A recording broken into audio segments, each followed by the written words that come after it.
Hey there! So in the last year of me keeping up with the Amazing Digital Circus, I've seen a few common theories for what abstraction either is in-universe or for what it represents. However, I haven't seen anyone really dig into the topic, nor bring up a reading of it that I've had for a while now. So before the last act comes out in June and answers all our questions, or doesn't, I would like to present my personal analysis on abstraction and its cause in the Amazing Digital Circus. So the closest thing that I think is accurate to compare abstraction to is depersonalization. In a clinical sense, depersonalization is described as a syndrome characterized by loss of identity and feelings of unreality and strangeness about one's own behavior. Or as I'm going to use it here, it's the experience of losing both your sense of self and the ability to ground yourself in reality. And what happens to abstracted characters? They become monsters made of shifting shapes and colors, all exactly the same, and unable to speak or communicate. Because of this, they completely lose any identity they had the moment they're put into the cellar with the rest of the abstracted characters. The circus also just feels custom-made for the purpose of making someone lose touch with their identity, to be honest. You're given a new name and body, there's no real day or night, and you aren't able to truly eat or sleep. The people in the circus are completely removed from any semblance of normal life and are forced to carry on in an absurd reality. Of course the people living in such circumstances would lose their senses of self. I think this is especially relevant when considering the scene in Jax's room in episode 7. Absolutely, you can interpret that scene in many ways, but I think the idea of depersonalization is spot on for Jax. Starting back in episode 6, he establishes that he doesn't truly believe anyone in the circus to be a real person anymore, and defines himself as the funny one. Following this, the rest of episode 6, as well as episode 7, are full of examples of the characters directly disproving Jax's belief about their humanity, including himself when he becomes genuinely upset from his fight with Pomni. I think this serves as a perfect example of his loss of identity, not only losing his self-proclaimed role as the funny one, but also by showing us how far he's disconnected himself from who he used to be before entering the circus. As for unreality, I don't think we'll find any better example than the scene itself in episode 7. After looking at a picture of himself with Ribbit and Kaufmo, Jax sees a geometric hole appear in the corner of his room, followed by Ribbit's arms coming out from behind the hole to reach out towards him. Then the moment their fingers touch, he's sent into an out-of-body, dreamlike state filled with shifting fractal patterns and depictions of his two previously abstracted friends. And finally, we see him wake up, colors shifting in his eyes reminiscent of abstracted characters. This whole scene, I think, is meant to tie these surreal experiences to the idea of abstraction, and might even be a window into what abstraction is like to experience for all characters in general.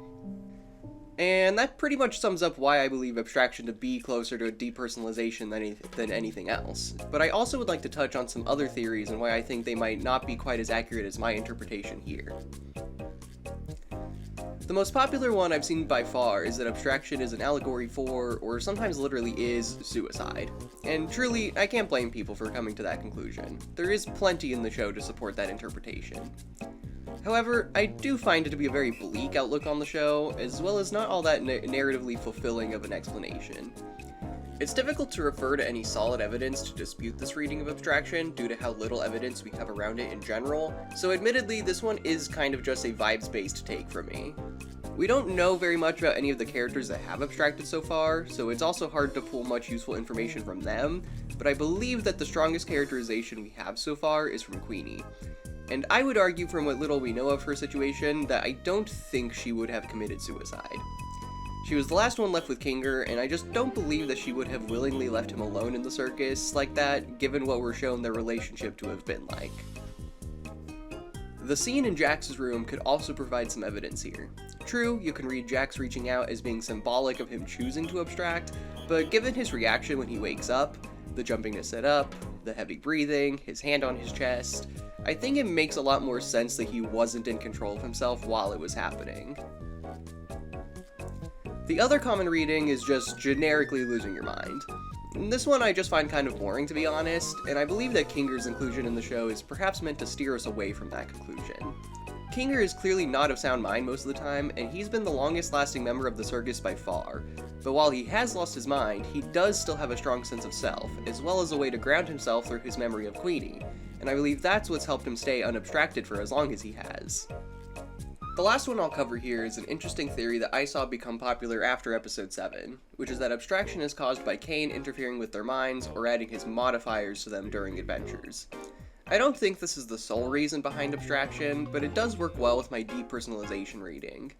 In theory, with every change or modification made to the characters, it alters them a little and makes it a little more difficult for them to feel grounded in their digital bodies, and over time that interference could add up and cause them to abstract. So what does this all mean for the series then? Well, I'm not too sure for now. I really don't have any overarching theory relating to the story to go with this analysis, and it has more so just been some thoughts I've been ponging around in my head for a while now. If I can make one prediction though, I do think there will be some connection made between abstracted characters, the gloinks, and the shape outputs we see Kane make in episode 8. I'm not quite sure what the through line there is exactly yet, but I do think the gloinks will come to be more relevant than expected at least. I suppose we'll just have to wait for the last act to come out to know for certain. With that being said, I hope you've enjoyed this analysis. If you've stuck around to this point, it would be greatly appreciated if you interacted with the video. Thank you, and good night.